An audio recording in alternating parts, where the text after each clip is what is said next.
we're here to express appreciation for your presence there.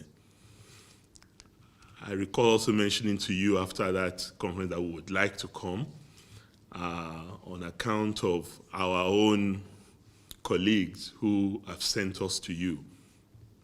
First, to let you know about the transition we're undergoing in the Governors Forum, which will culminate in a new leadership, inshallah, by May 2023, after the elections next year. But pending the time that our own election will take place, we've had to put an interim leadership in place because, as Mr. President is aware, I only have 9 days left in Government House, Ekiti. So as a result of that, the Nigerian Governors Forum has put an interim leadership in place, headed by my deputy, the Governor of Sokoto State, Right Honorable Aminu, Waziri Tambuwal, and co-chairman by the Governor of Kebbi State, Senator Atiku Bagudu. So they'll be piloting the affairs of the Nigerian Governors Forum till we hold our election in May 2023, by which time the majority party will decide who the chair will be, as we normally do in the tradition of the Governors Forum. But it would be remiss of me to do this without also expressing immense gratitude, Mr. President. You've accorded us due regard. You have assisted us in numerous ways. You've listened to us, even when we come with complaints and concerns that may not necessarily be things that you agree with us on.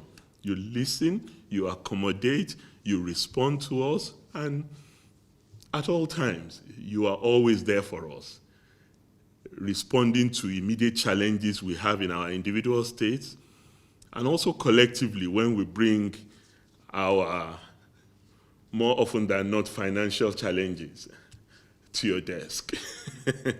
And for this, we have a lot to thank you for, which is the way you've dealt with us in the last 8 years, almost 8 years of your administration, from the very first initiative that you implemented through the bailout package to states that were unable to pay salaries and meet their obligations to their workers, to budget support initiative, to excess crude support, to various infrastructural development in our various states, and to generally superintending over the affairs of our country in a manner that we all have a lot to thank you for. Security, as we can see, is improving by the minute. The military is responding adequately, not just in the Northeast, but all over the Northwest and in other parts of the country. And our people are witnessing a new lease of life. We've just seen the release of the remaining unfortunate victims of the kidnapping incident following the train attack in Kaduna, and you went to see them, which we must commend and thank you for, sir. So on all of this, the Nigerian Governors Forum owes you a debt of gratitude. We are an informal forum, after all. We're not a constitutional body, sir. But you do not treat us that way. You still give us our due regard when we bring our collective challenges to your desk. And one of such collective challenges that the governors met over last week, and I mentioned it to you in passing, sir, and that they would like us to bring to your table, is this flooding. In many of our states, local governments are cut off. In Jigawa, we have at least 4 local governments that are cut off, submerged. In Yobe, the same experience. In Kogi, people who are traveling from the west and east down to the north, up to the north, they've had to stay a minimum of 10, 11 hours in order to cross from the south through Obajano or Lokoja to the north.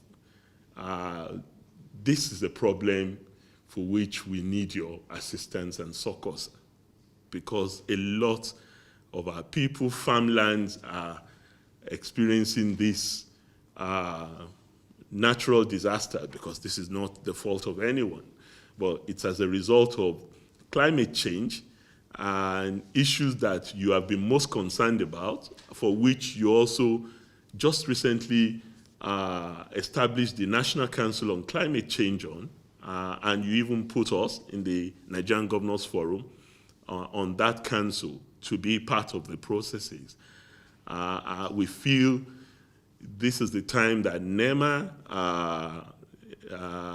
in its responsibilities over emergency situations like this, would need to step in, and that some special intervention funding may need to be released, Mr. President, to help assuage the challenges that our people are going through. We've experienced loss of lives in some states, like Yobe, for example, in the course of this flooding, and we really do need to take some steps to help ameliorate the conditions of our people.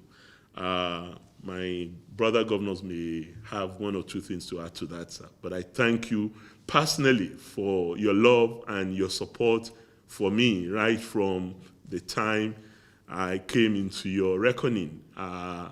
And since I superintended over that historic primaries that brought you in as the candidate of our party in Lagos in 2014, I've been your son.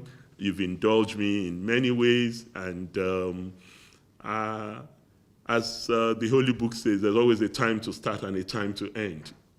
This is the time to conclude my own assignment in Ekiti State, and I thank you for all the support that you've given me, sir. Thank you. The Chief of Staff and Presidential aides here. Mr. President, a very good evening to you. I think our chairman has virtually said it all, and I will hide under the doctrine of covering the field, and only to add that, Mr. President, the issue of flooding, as we speak, is threatening and giving us more challenge on food security. Therefore, there is a need for our government, the government of the Republic of Nigeria, under your able leadership, to really come up with yet another plan on how to support dry season farming in order to avert looming food crisis globally. We know the challenges globally in terms of what is happening with the flooding globally, and also the Ukraine war and its effect and on agriculture, and especially agricultural inputs. So there is a need, Mr. President, for really a major intervention by the government in support of farmers, in support of government at subnational level for us to promote dry season farming this year. So, Mr. President, I appeal that you look into that with your normal, magnanimous, kind heart, and see how best you may direct possibly intervention agencies like the Central Bank to do one or two things that will really support our farmers. Mr. President, as I step into the shoes of my brother, when he leaves, because he's still there, rest assured, Mr. President, that we shall continue to extend every support and cooperation for us to finish well and end well as leaders of this country. Thank you very much, Mr. President. Your review of the last 7.5 years have presented to the world yet again how much has been accomplished with too little. You recovered from 2 recessions literally back to back at a time when resources available to the county are constrained more than at any time in our history. In further to what my colleagues have said, Your Excellency, the food situation of the world is still precarious. Many countries, including India, have issued an export ban on rice. Nigeria has done very well, but regrettably, the flooding situation is threatening particularly the rice crop. I was in Kogi yesterday. I went to Jigawa. Jigawa will lose somewhere about 80% of their wet season crop. It has happened in the past. So incidentally, under your able leadership, in 2018, we had a flood situation that affected 23 states and devastation in crop output. In fact, it was that year that you authorized, under the instrumentality of the National Food Security Council, for about 30 billion support, livelihood support, to farmers, to fishing communities, and others in animal husbandry who are threatened and affected by the flooding. And equally, in 2020, we had flooding, but albeit at a lower level. This flooding incident and the effect on food production is coming at a time also when the Central Bank of Nigeria has been reviewing its books, and it has been squeezing credit across the sector. But maybe that is one area that we can appeal for direct intervention. Your Excellency, in the last 7 years, the Central Bank has extended intervention to the agricultural sector more than at any time in our history. Thank you for that. But even that sum of money is much smaller to intervention in other areas. For example, is in the region of $2 billion equivalent. And the Nigerian farmers and fishing communities and other small scale have done very well to reciprocate. So even while one can understand CBN needs from time to time to look at the books, but this is the wrong time to squeeze credit to the agricultural sector. So we appeal, in addition to any direct intervention, either through the Food Security Council or other agencies, to take cognizance of the need to do better during the dry season period, which most farmers look forward to. Even when they experience drought, they take comfort that the dry season period is a period where they can even compensate for the lost crop and even have additional output. Thank you, Your Excellency.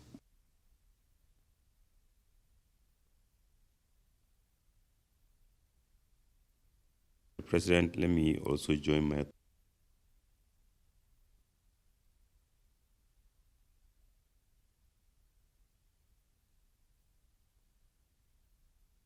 you and be congratulating you for